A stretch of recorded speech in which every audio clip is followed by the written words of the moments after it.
Hojoyo sampo pagyo trashipa tuche tempe chinle yarngoda pelge trolorza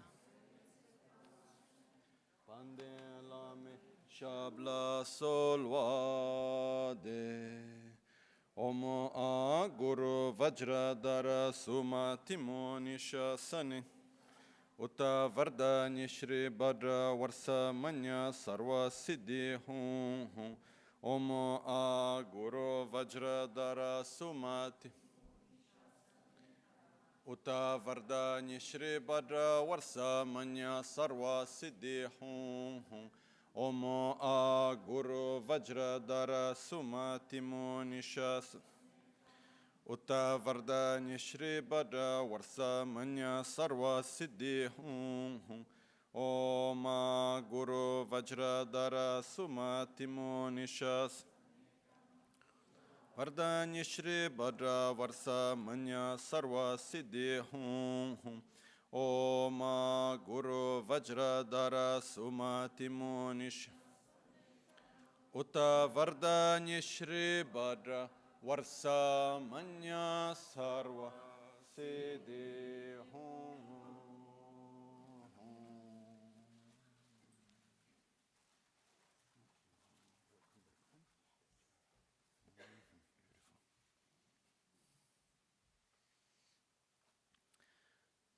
Bhakyuke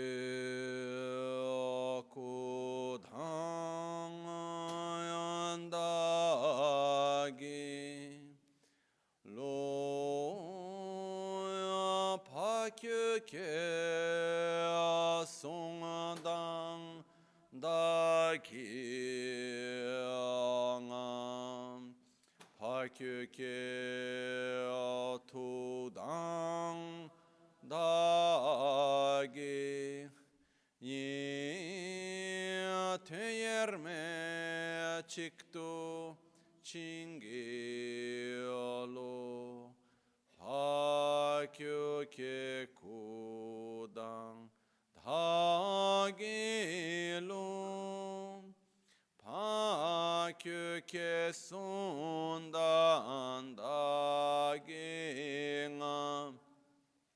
Pakyuke Tudang Dhagi Teyerme Chiktu Chingilo Makyuke Kudang Dhagilo Makyuke Sundan Dagingan Makyuke Tudang Dhagi Teyerme Chiktu Chingelo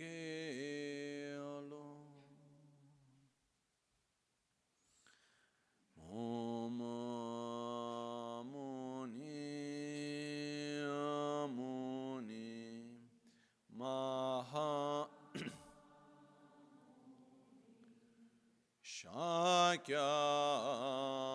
Shakyamuni Swaha Om Muni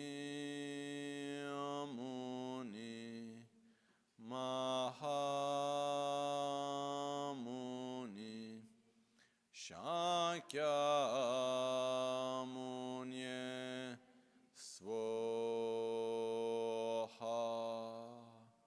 Om Muni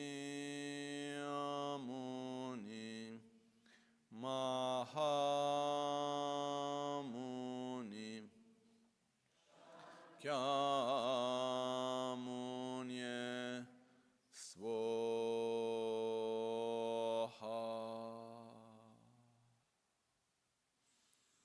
Sashipeke Choshiameto Tramare Rabalingashe Nidegem Padi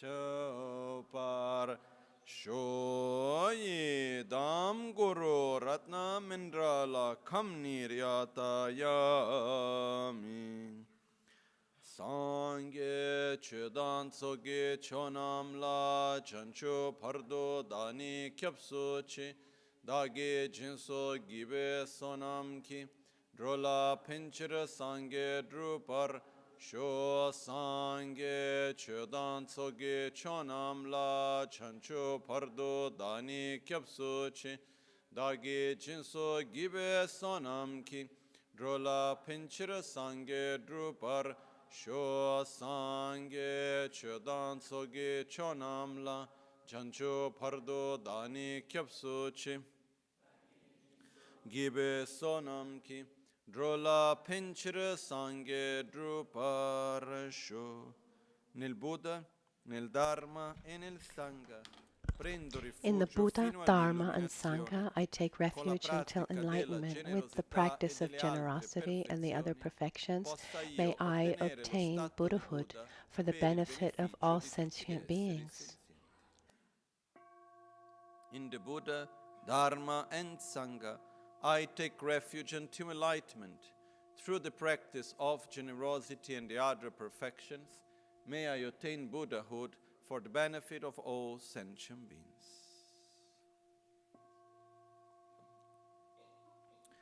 Namo yal haye ke dan ludan jinke drubudan da mi ke namdam drowa kuinge dhanama che tsampa thamche ke to dagi cheten to thamche ke to dagi cheten to.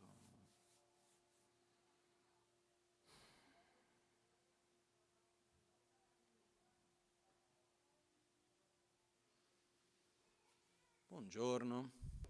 Good morning.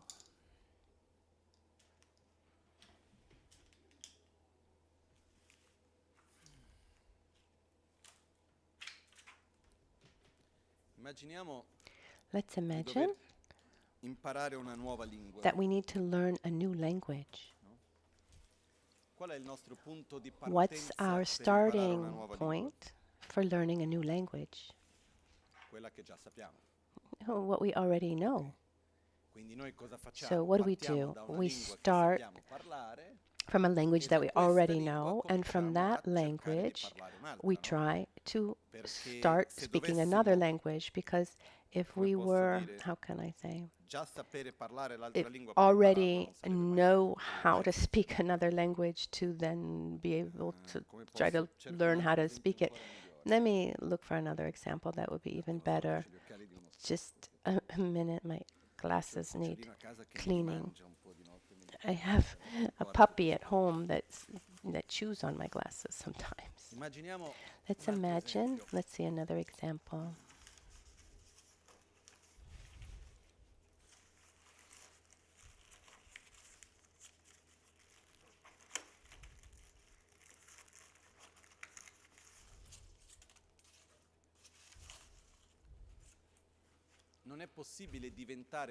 It's not possible to become something starting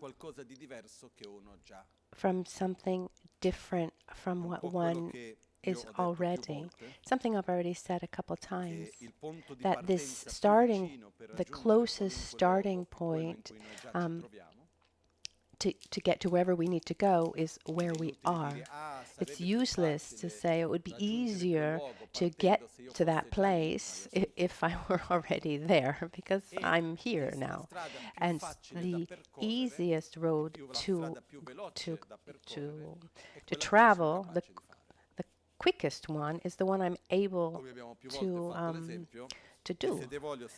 For example, if I want to scale a mountain, and I see that I can actually scale a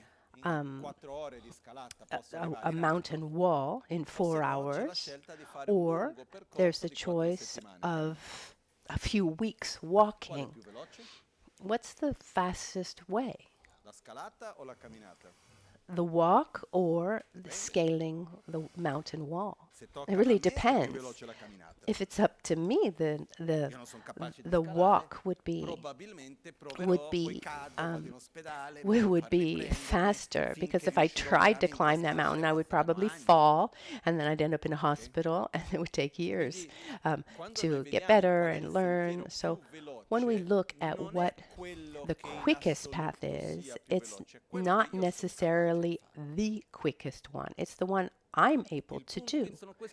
So these are fundamental concepts. The starting point, that is the closest starting point to get anywhere, is where I already am. Because instead, if I just stay saying, oh, it would be wonderful if I could do this, or if I was over there, or I should have already done this. No, I'm here, and I need to start where I am. And I need to, and the quickest path for me is the path that I'm able to travel, not generally speaking, what is the fastest way? I mean, the question is, what's the quickest path? The question is, what's the quickest path for me? And the previous question, there was a point. Panchen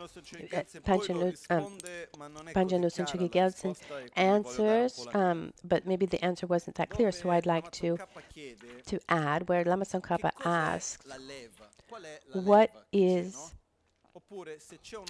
he asks if there's another technique, a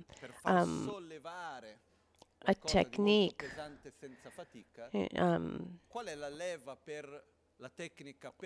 what's this technique to eliminate this obsession with self-gratification and being able to see others? You know, this kind of lever. In my point of view, there's something that's marvelous in Buddhist teachings, and comes actually in the next answer, which is, it's strange to say it like this, but this instrument to get rid of selfishness is selfishness itself. I cannot become an altruistic person if without starting from where I already am. So let's ask ourselves a question. When we need to make a choice, for example, what's our reference point? My good or common good? I mean, sincerely speaking. The I and the my. When we need to judge something, what's our reference point? Others or our own? Are we selfish or not? Self-centered? We start from a point where our reference point is ourselves, we're self-referential, we're obsessed with this I and the my. The most important thing for us is the I and the my, even if sometimes we say it's not. Just look. If maybe happens sometimes to get angry or be jealous, etc. I mean, if you get jealous or angry, at the basis there's selfishness, self-centeredness. I can't say for everyone, but for most of us, we're selfish, self-centered. How can I become altruistic? Starting from a place where I am selfish. For me, one of the most important keys here, and this is something that I've never read anywhere, but it's my own conclusion, so it can be right or wrong. I think that it's right, but, you know, reflect on it for yourselves. Altruism does not exist as an opposition to selfishness. Altruism is the evolution of selfishness. Let me explain myself better. What is selfishness? It's this desire that we have naturally of attraction to happiness and aversion to suffering. This craving, this deep desire for this attraction to happiness and aversion to suffering is directed to the I and the my. That's self-centeredness. It's selfishness. As we say it's the obsession with self-gratification. Altruism is the same thing. This attraction to happiness and an aversion to suffering that is not directed only towards oneself, but there's oneself, but it includes others. So imagine if we look towards ourselves, are we able to recognize within, find that strength, that attraction to happiness and aversion to suffering? I mean, you can see that. Imagine that same strength, that force, but simply, so instead of being directed only inside, we open it up and we allow it to expand towards everyone without excluding ourselves.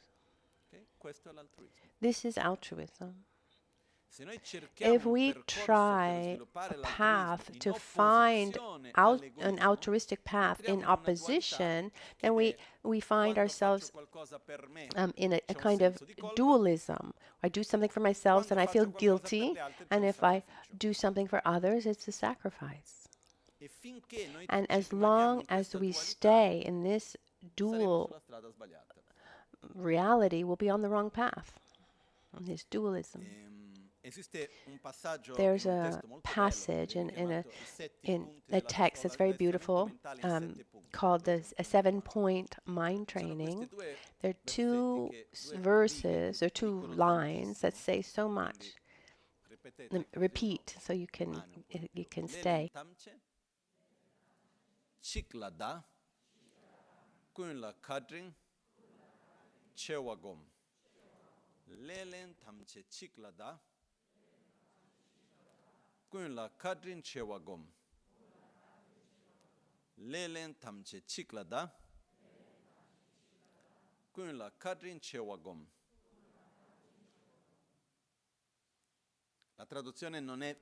The translation is not that easy, but it would be eliminate the guilty one of everything.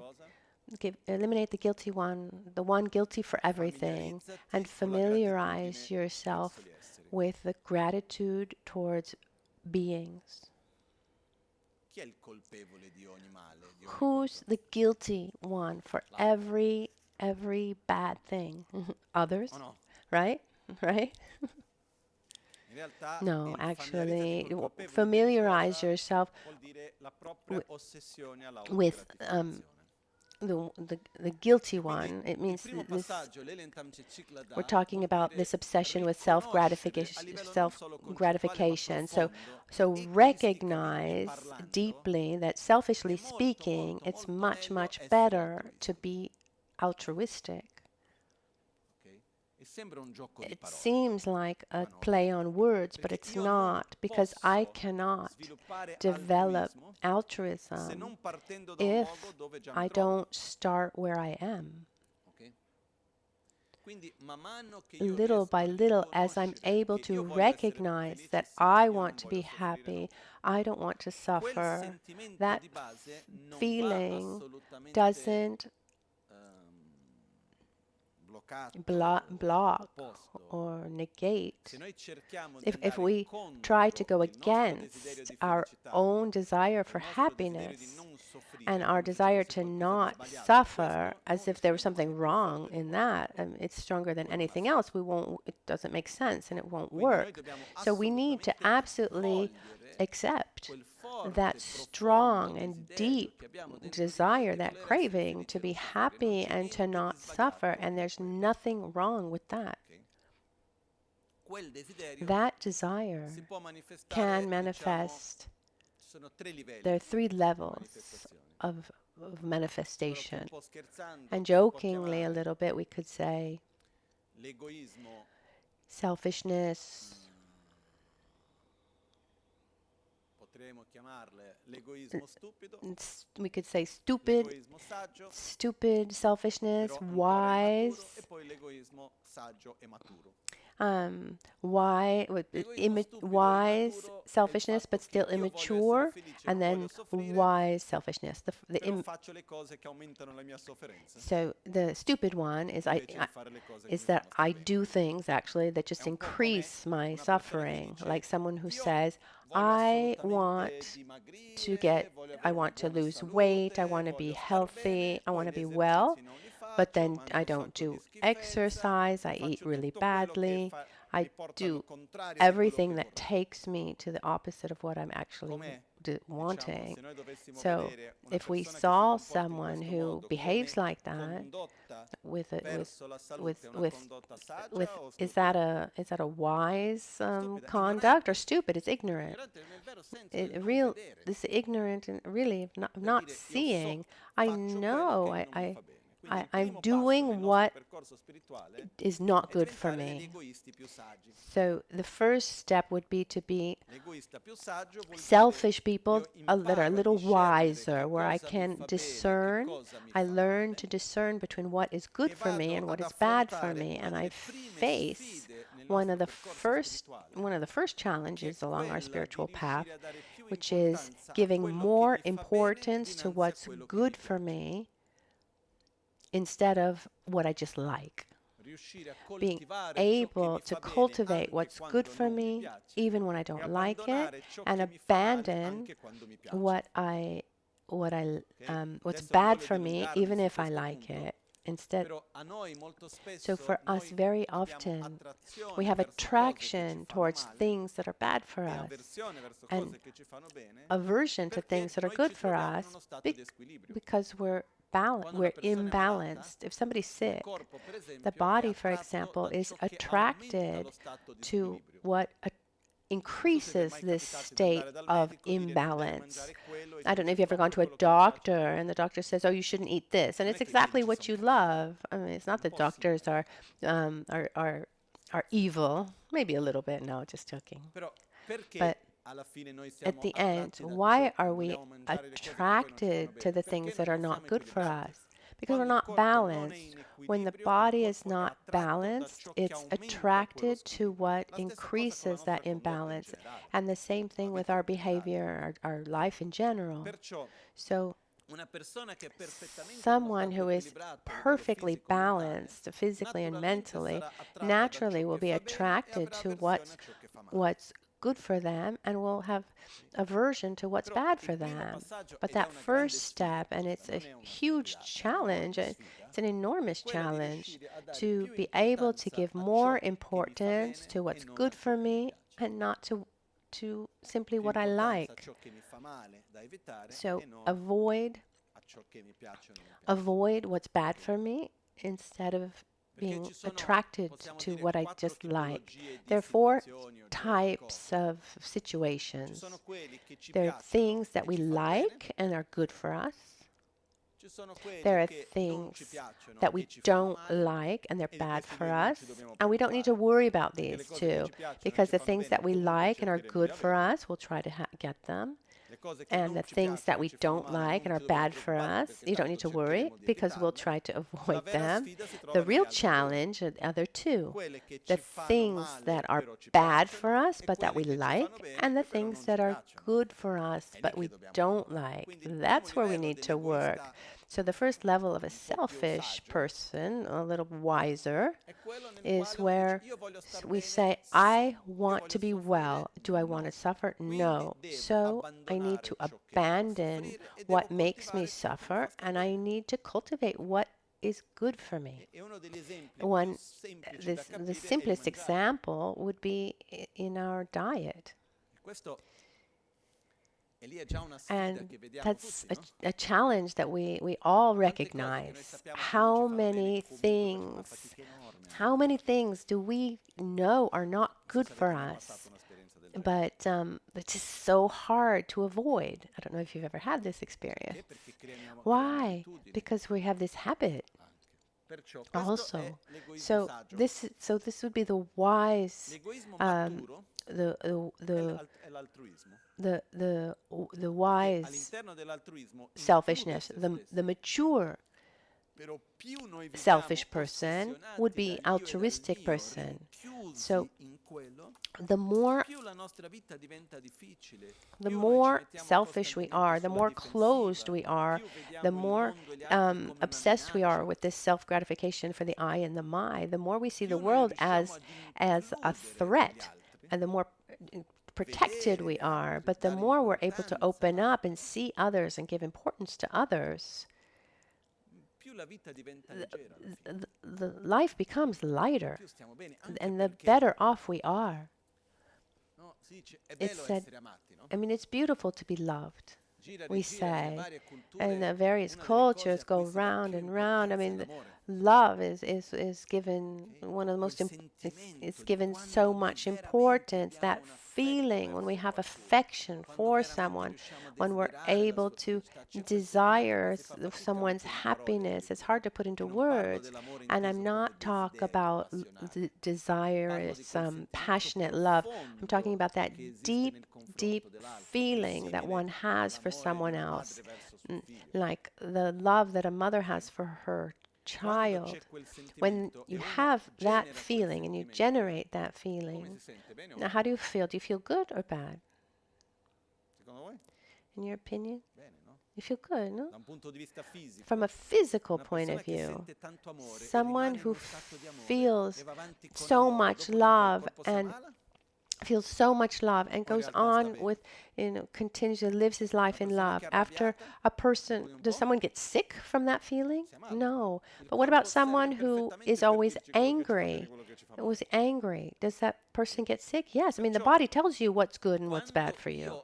So when I allow myself to love you, who receives more benefit, immediate benefit, is myself, me, who's loving you.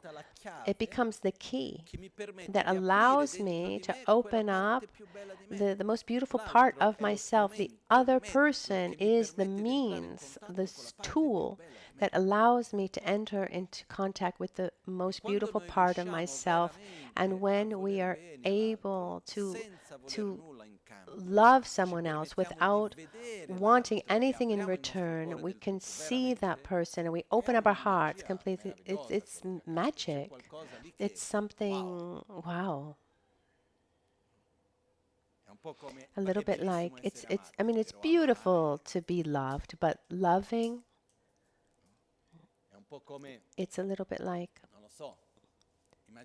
imagine strawberries. Imagine strawberries.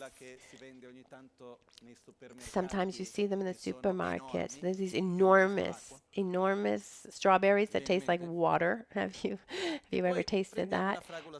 And then you take a little wild, ugly strawberry, but has a wonderful taste.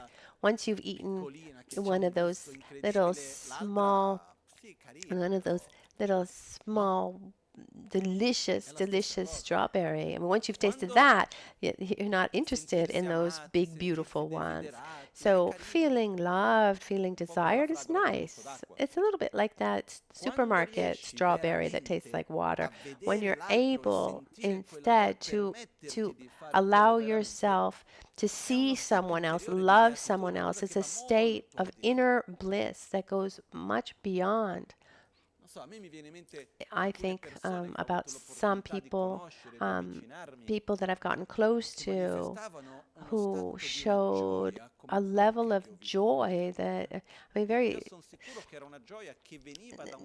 that I had hardly seen, and I'm sure that came and that comes from this ability to love others.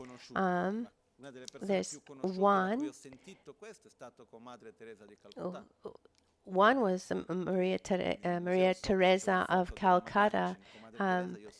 There's this photo of Lama Ganchen with Maria Teresa of Calcutta, and you can see Lama Ganchen with her, and I'm behind there, and it was amazing to be in her presence. I mean, she was physically not well at all, but she manifested this joy that was amazing. And there's times that we allow ourselves to come into contact with that part of ourselves. It's amazing. So egotistically speaking, thinking about our own happiness, the strongest thing that exists is loving. So that lever that allows us to see others, strangely, at the end of the day, comes from selfishness itself. That lever is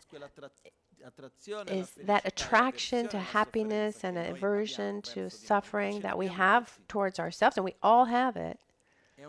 It's an extremely powerful tool to love others, to expand it and see everyone.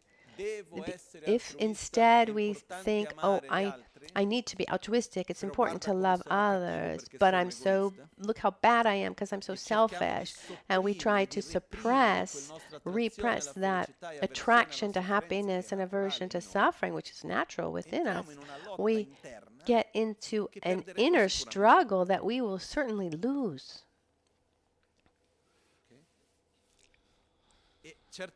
And sometimes one loses that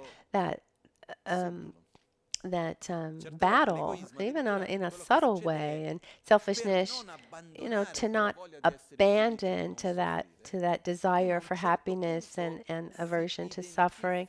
One identifies with an idealized image of a good person, and at the end acts kindly, affectionately, sweet, generous, and generates a kind of love for others because one really wants people's happiness, but as a tool to nourish one's own ego. You need to be very careful about that. So sometimes the point is not about the happiness of others, but it's about being the one who loves others. And we can fall into this trap sometimes where we see, okay, I need to be an altruistic person, I need to be a good person, and so we try to do everything to be good and kind, generous, take care of the world, etc. Why? Because that's the way we nourish our own ego. And in the teachings of the Lojong teachings, still making reference to the 7-point mind training, there's this point where it says, be careful that you don't transform gods into demons and don't eat poisoned food. Transforming gods into demons means transforming something that's virtuous into something negative, and that happens when a spiritual practice that has the objective to overcome our selfishness, our self-centeredness, it actually increases that. And this can happen, for example, at a certain point I help you and I feel love towards someone, and that's wonderful, and I say, oh, how wonderful. Wow, what a wonderful feeling I have. And then I tell someone about it. I just felt this great love for this person. Not trying to influence someone else, but as so that someone can say, oh, wow, how good you are. And from that moment, you get into a kind of trap of your own self-centeredness, where I try to cultivate certain characteristics to have that kind of recognition from others. From myself and also from others. It's obvious that's better to nourish your ego by being kind to others, then the opposite. But the problem is when we really are on a deep and sincere path, then we can end up making, just joking ourselves. So for this, it's very important for us to understand that we shouldn't try to eliminate selfishness, but we need to include others. So altruism is not in opposition to selfishness, but it's an evolution of selfishness, where I gradually include others. And who is this other? In the 7-point mind training, still, it says you begin by those who, the five most difficult points, the 5 categories of those closest to you: family, parents, children, etc., your husband, wife, your spouse, your friends. Number 2, people that we they're not family, they're not friends, but maybe people we see every day, maybe co-workers. And then the 4, people that we have helped, and in return they have hurt us. We have some kind of ill feeling towards these people, and we have a reason for that. And then that 5th category, we have this kind of ill feeling, but for karmic reasons. We don't know why. So we have family, friends, acquaintances, and then these 2 groups, people with whom we have a conflict, if we have a reason or even without a reason. I don't know if you've ever known someone and you just don't like someone and you don't know why. My master, Lakbala, he was in the monastery in Sera in Tibet, and there was another monk, and every time he saw him, he just felt really angry. And he would see him and he just had aversion towards him. And he thought, he didn't even know his name, so he didn't have a reason. He never showed that anger, but he felt it, he was telling me. And then many years later, when they were in India, that one day they were together. They didn't have that feeling anymore.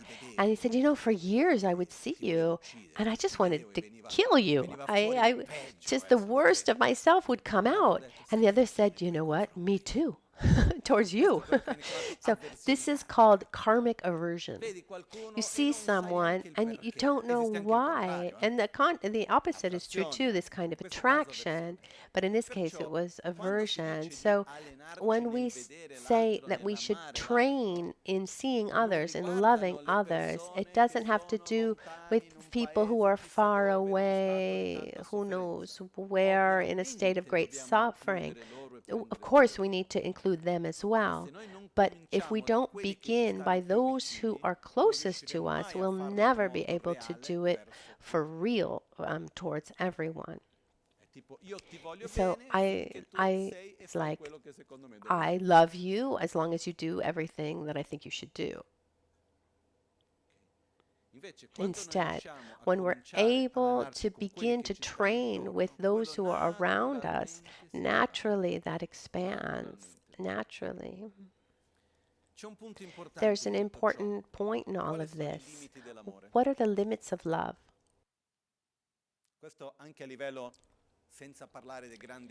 Even in our daily life, maybe our love is not an unconditional love. The strongest limit that love has is, no matter how much I love you, I can't make you happy. Doesn't matter how much I love you, I can't take away your suffering. That's a limit of love. And it's incredibly important for us to understand that what I can do is interact with you and try as best as I can to be a positive influence for you in your path to be happy and to suffer less. But I can never, ever take on the responsibility of your happiness or keep you from suffering. It's not possible. But how often do we love someone and we try every way we can to make that person happy? Sometimes, why you suffering after? Why aren't you happy after everything I do for you? Someone says that to you, I say, sorry, but if you could make me happy, I have my own stories here. Thank you for what you do for me, but it's not your responsibility. It's just that we're self-referential. I don't know what's ever happened that at a certain point you see someone who's not well and then you ask yourself, what did I do wrong? It's happened a couple times to say, you're not that powerful. It's not that how the other person feels, will depend on you. But it's true. I mean, we interact and, there are positive aspects, negative aspects, things can come out. But it's very important for us to realize that love has this limit. The best we can do is interact with others, and with that interaction, try to help that person find his way. But even if you brought all the Buddhas, all the holy beings in front of someone, they wouldn't be able to make that person happy, but they can influence with their body, speech, and mind the best way possible. So we start from where we are. We open up gradually to those who are around us, and we start to see others. And one of the keys to see others is starting from equanimity, saying, you and I, we are the same. We want to be happy. We don't want to suffer. We're obsessed with our own happiness. We are conditioned by our own ignorance. And when I see that you are like me and I see you in me, this gives me the basis to feel empathy. And from this empathy, then like sympathy and then like friendly feelings, and then love can come until we feel altruistic.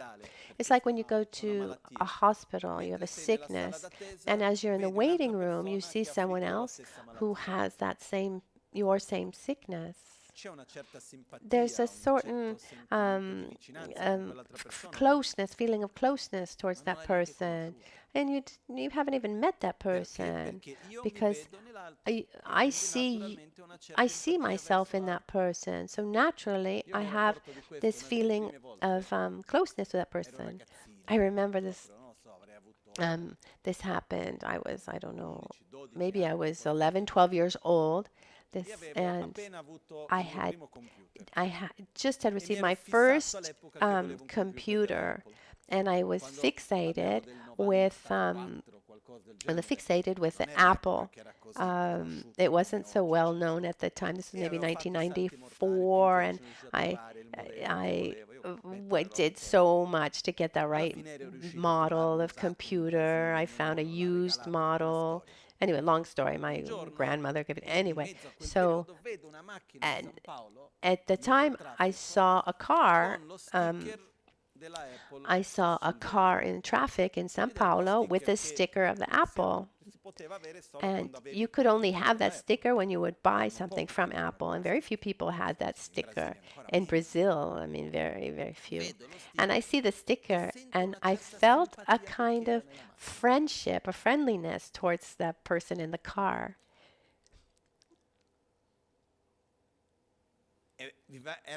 And it was a time where there was a kind of there was a rivalry between Microsoft and Apple. But I see that sticker and it generate a kind of attraction to that person. And inside, I looked at myself, I said, you're really stupid. On the basis of what? First of all, you're not even sure that the person who's in the car is the one who put that sticker. Or I mean, look at the dynamics of my own mind. You know, maybe a fan of a soccer team. You know, so you know. So if I go to Rome, for example, I feel a little bit attracted to the soccer team, red and yellow. Or you go someone who goes around with a mala. I'm Buddhist. I see something Buddhist in someone else, and there's already some kind of affection, some kind of attraction. Why? Because we're self-referential. When we see ourselves in others, we're attracted to those others. I'm sorry to say it so clearly, but it's not because we're nice and compassionate people. No, we see ourselves in others. So what's the method to be able to love others? First, see yourself in that person. Normally, we do this in a very superficial way, and we're the same team, same religion, same country, and the stronger our identity related to one of those things, the stronger our attraction to those that are similar.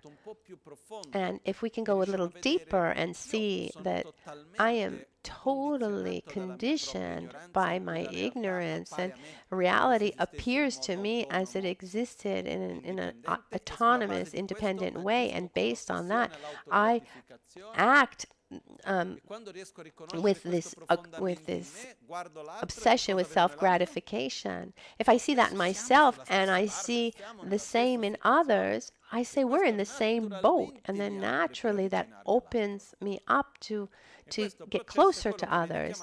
And this process is called the development of equality. There's the equality of not having attraction to one, aversion to someone else. In this context, it's about recognizing that we're in the same situation. There's no difference between me and you. We all want to be happy. Nobody wants to suffer. We all do what we do, thinking that it's the best for our own happiness, guided by our own ignorance. And here, there's another fundamental point. Every once in a while, we have this attitude. How can I say?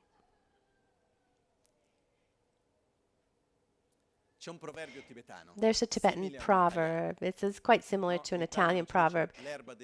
Or also in English, we say the grass is always greener on the other side. And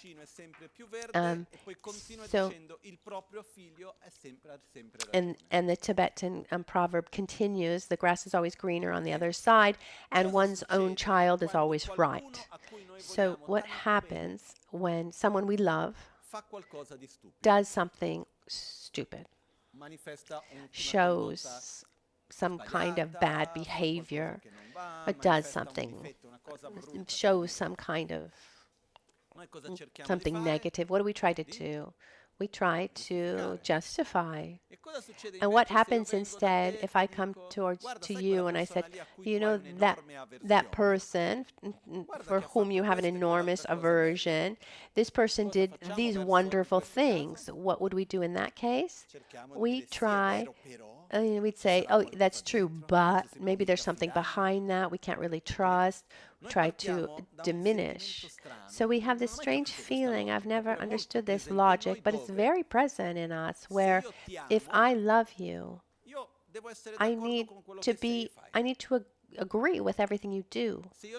If I don't agree, if I don't agree with what you do, I can't love you. Sorry if I say it that, but it's really stupid. What did we say yesterday? One thing is one thing, another thing is another thing. This great philosophical saying that we talked about yesterday. So I can love someone deeply and also say, this behavior is terrible. It doesn't take away the love I feel for that person. Or I can go towards someone who, generally speaking, has a way of being that I don't agree with, and I don't have someone that I'm not particularly close to, but has a very good conduct, and say, okay, this is good behavior. But someone, think about someone, maybe a historical figure or a public figure or someone you know. Think about someone.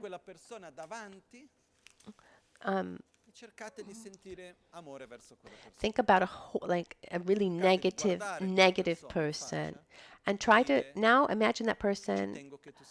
Look eye to eye to that person, and try to feel love for that person. Try to say, your happiness is important to me. Very often there would be an inner block that says, no, you don't deserve my love. How can I love you with everything you have done, you did, what you are, what you do? No one deserves or doesn't deserve our love. We're the one who deserve to love. I don't know if that's clear. It's not a question of, how many points do you have to deserve one's love.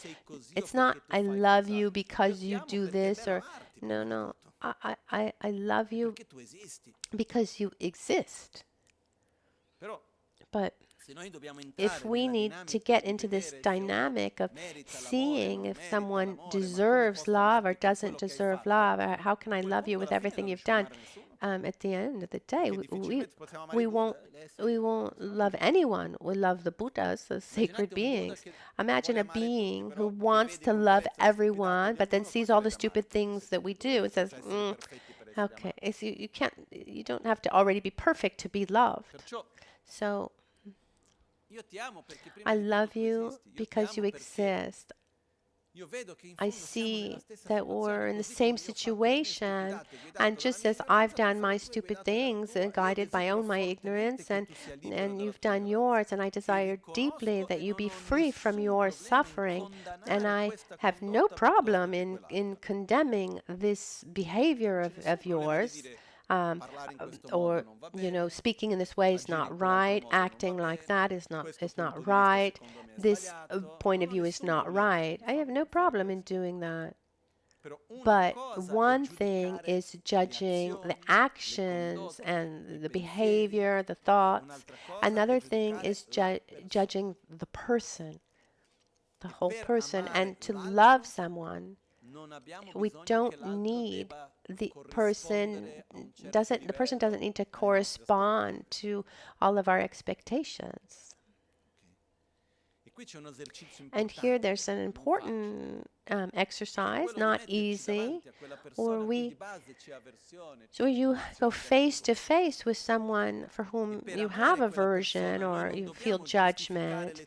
So to love that person, you don't need to justify the actions. Say, oh, he's not that bad. Oh, poor guy. Or okay, maybe is evil. That person did things based on hatred. Probably yes. Did this person generating suffering to others and to himself? Yes.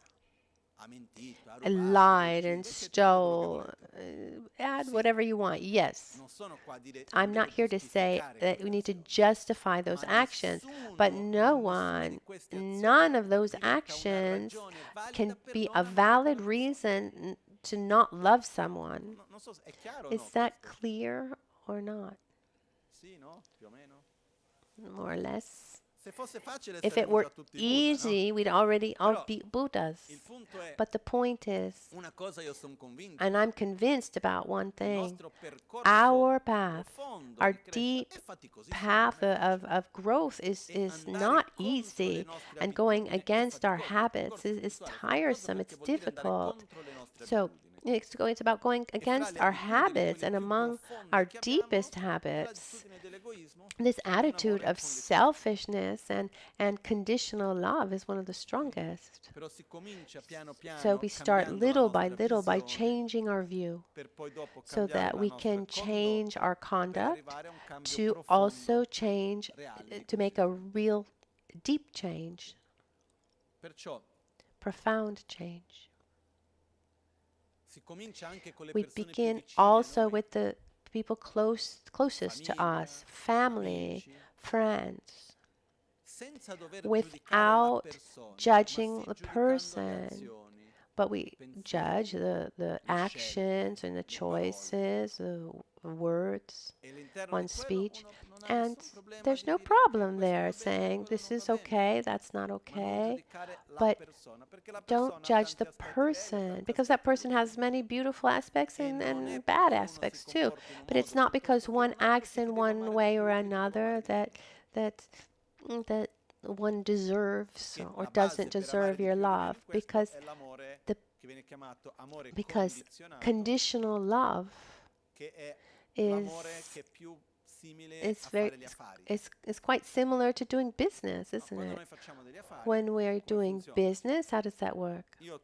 I give you this as long as you give me that. That's our business works well like that. It's an exchange. I give you what you think is right, and I receive what I think is right. It's an exchange.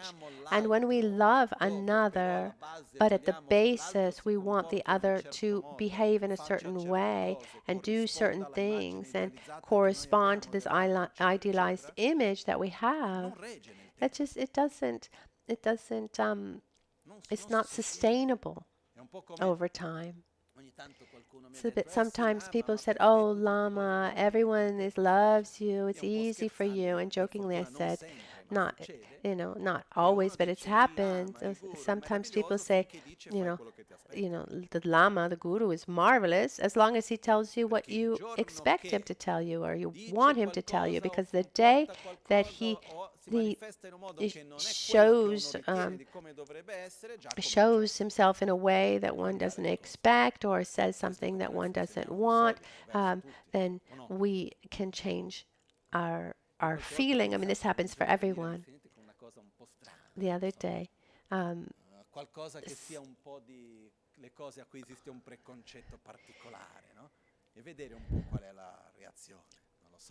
so I was thinking maybe just to break a little bit of these pre-concepts. I was thinking what the reaction would be like. For example, what if I brought a bottle of whiskey to the Gompa? And there are stories of masters who wanted to teach disciples by doing these kind of quote-unquote jokes to show them that they could go beyond certain schemes, certain rigid ideas. We're not here to make an exchange with others. Lama Rinpoche with his friends would do this. He had this concept where he would say, "I give my friendship to you. If you want to give yours, that's wonderful." And I saw sometimes, people who were really incorrect with him, and he just maintained he maintained his position, and then years later these people would come back and excuse themselves, and and he never said, oh, if you see, finally they've, no, it's just, he was always stable in his feeling. What I want to give here in this moment is to say, if we're able at least to have our this idealized image of the love that we would like to feel, what does it mean? What does unconditional love mean? That's not conditioned by one's own selfishness. It's the love that's not conditioned by what I receive, by the I and the my, where I allow myself to see others, but to get to that unconditional love. What's the tool that I use? I use selfishness itself. I need to see myself in you to be able to see you. Is that clear? And the more I see myself, like the deeper I see myself, the deeper I can see you, the more similarities we can see. I mean, we have much more similarities than diversities.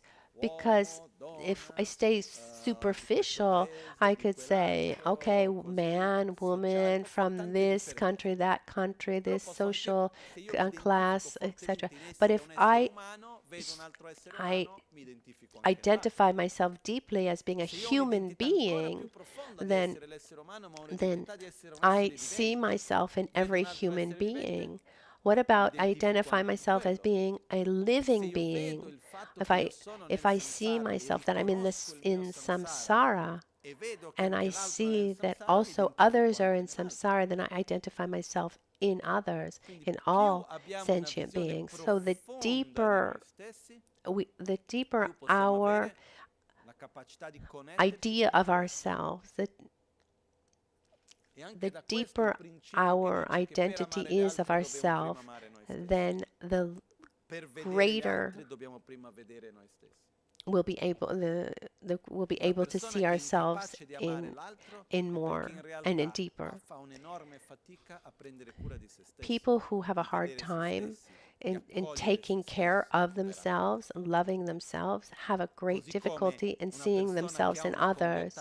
Or if someone is violent, it's because they're really suffering. I've never seen a happy, joyous, peaceful a person violent. Have you ever seen that? Never. So let's begin where we are, with our parents, with our children, our spouse, our friends, our co-workers. That's where we need to work. And work means to hard work, because it goes against our habits. Selfishness is a deep habit that we have. Also because the world around us, what does it teach us? That happiness,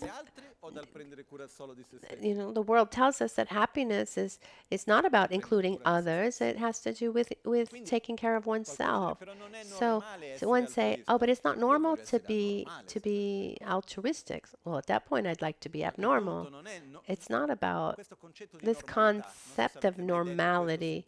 Oh, it's not normal. Maybe you've heard that. Well, that's just a statistic.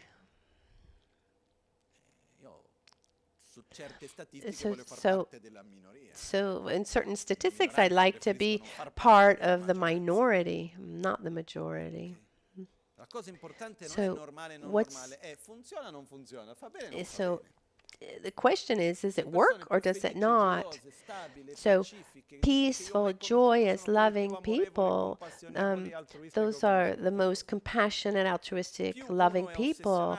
The more obsessed one is with the I and the my, the worse off one is. Also because the more obsessed I am with the I and the my, the more fragile I am. oh, okay.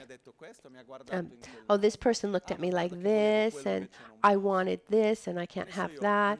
Or we go eat out. We go eat out. Should we go for Japanese food or pizza? And the other one says, let's go have pizza. Oh, well, I don't like pizza. Well, okay. Well, if someone else prefers the pizza, let's go for pizza. What's the problem? The more obsessed we are with the I and the my, the more difficult it is to be happy, to be well. The more we're able to go beyond that, include others, the less we suffer. We become very fragile if we're obsessed with ourselves. If we were to make a contract, for example, okay, you need to sign the contract. I have a contract with happiness. The more clauses you put, I mean, the more difficult it is to sign that contract. And when we're so obsessed with the I and the my, we have an infinite number of clauses. I need to have what I want. I want to avoid what I don't want. These people cannot be present. These others cannot be present. It can't be too hot. It can't be too cold. And there's a long list of our rules. And then there's rare moments where you actually feel happy. Instead, the more importance we give to see others and accept others and go beyond this obsession, the easier it is to feel joy. Because when we feel joy, I mean, that already gives us a sense of well-being and happiness. It's said that a bodhisattva, this altruistic being of great love and compassion, when he sees someone who needs something and has the possibility to help that person, feels so joyous and grateful that it said that it's a greater bliss, is a greater joy than the bliss of the Buddhas. It's a marvelous thing. So that's how it's described. So these times that we're able to connect with others, it's something that just really transcends. It's wonderful. But let's start with the small places. Now let's just read briefly this next question. I'm going to read it in Tibetan because I think I skipped the Tibetan last time.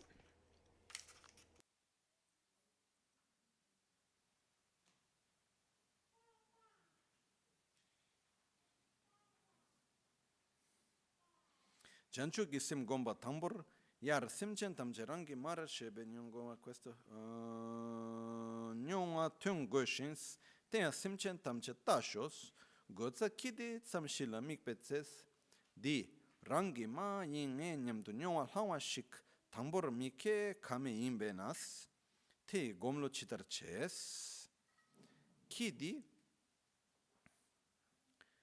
nge ma yin nyambe mutek tetsam kainams drultek shings mikpa shen chik na chesayos yona te kains gomse kiso simche nam marshe gomso namdre les kewa yonsu lemba na sheso rikpe tometas tukme drube lungregis tapke trulgi gomshe sols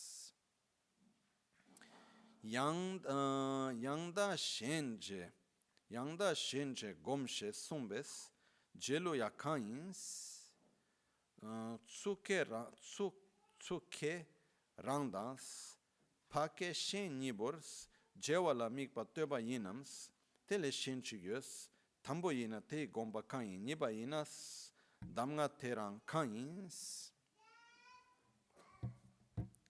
Inoltre this question number 9. Moreover, what is the mode of exchanging based on the teaching that says meditate on exchanging oneself with others? One important teaching is exchanging oneself with others. The complete name is equalizing and exchanging oneself with others. Nyam and to equalize and exchange with others. Is it to focus on exchanging oneself this side for the other who is on the other side, or is there another way of thinking about it? If it were the first way, what would be the idea of that? What would be the idea of that option be? If it were the second way, then what would that very instruction be? The answer is quite long, so we'll leave it for tomorrow. But the essence is, when we talk about exchanging oneself with others, first of all, we have a translation problem where, so already the translation starts from a wrong understanding. Because in Tibetan, is dak is I, shen is other, Nam is to equalize, and J is to exchange. But you can also summarize very long concepts in short syllables. So Dag Shen, Dak Shen Sin. It summarizes this idea of Shen Che Zipa Cheba. Nyam is to equalize and J is to exchange. So Dak doesn't mean me, it means selfishness. Shen doesn't mean other, it means altruism. So I need to exchange not me, myself with others, but I need to exchange selfishness with altruism. Let me exchange myself better. We start with the basis of where the most important thing is the I and the my. And so this practice is about directing towards others what we direct normally only to ourselves.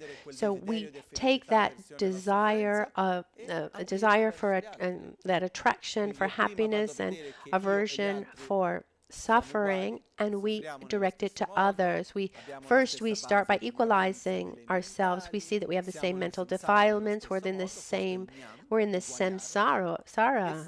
That's the nyam, and then it's when I exchange, I'm not putting myself in your shoes.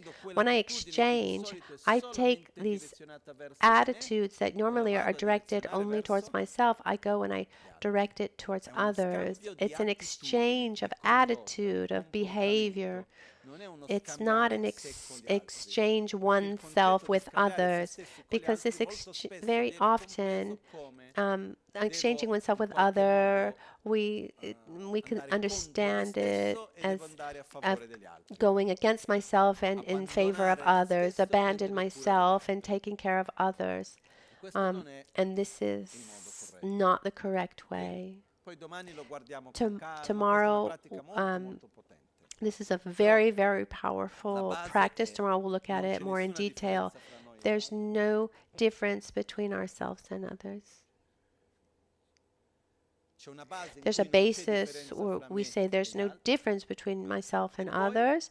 And then the next part is I take that behavior of ignoring others and I ignore selfishness, and I take this attitude of being so attracted to attraction to happiness and aversion to suffering, and I include it and I apply it to everyone.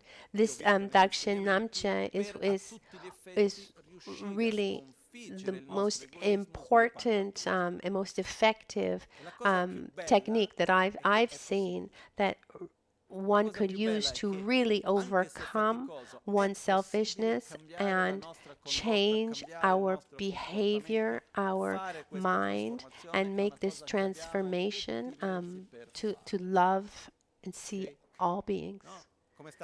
As we said before, it's tiresome. It is very tiresome, we can say. But in Tibetan says, in Tibetan they say, if you stand up, you hit your head. If you sit down, you hit your tush. That's a Tibetan proverb. Because the point is, putting energy to change a deep habit like selfishness, is that easy? Do you need to work hard? Yes, you need to work very hard. But staying in selfishness, you don't need to work hard because it comes spontaneously. But it's tiresome in the sense it uses up so much energy. There's so much suffering. So it's not that it's tiresome to overcome my selfishness. I'm just going to relax. No, it's like putting energy into a process, a healing process. That's tiresome, but staying sick is also tiring. So better to put energy into curing, overcoming that sickness than staying sick. And similarly, better to work hard to cultivate love and compassion, altruism and wisdom than to work hard in suffering, staying in that state of ignorance and selfishness. It's a gradual process, and just one step after the other. It's time for our dedications. We're going to make like a 5-minute, really a 5-minute break, and Zawat Rinpoche is going to come for this healing practice, and everyone should really work on what they want to heal. Sicknesses of your body, sicknesses of your mind, interferences, external interferences, but mostly focus on healing this obsession with the self-gratification, our ignorance, our attachment. And there's also a moment in this practice that have these 5 colored strings that represent the 5 delusions. And yesterday I talked with Rinpoche. It's very practical. Normally, very few people. It's done for very few people. You need to use all these strings, and if you with so many people, we'd be here all day. It would be very, very long, and then one can lose one's concentration. So, for the ceremony to work well, and the visualizations, it's the intention. It's not this symbolism of he tied that person up and so it worked for him and not me. No, it doesn't work like that, luckily. If it worked like that, then let's tie ourselves up every day with these ties, and then no. Anyway, so we need to adapt ourselves to this context. Let's talk to him and see how he wants to it. It's a practice of healing. He has this experience, many years of retreat.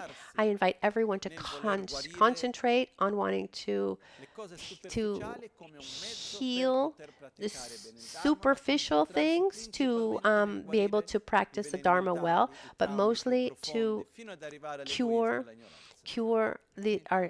our mental defilements, to our ignorance. So really, just 5 minutes of break. If you need to go to the restroom, I will go now call Rinpoche.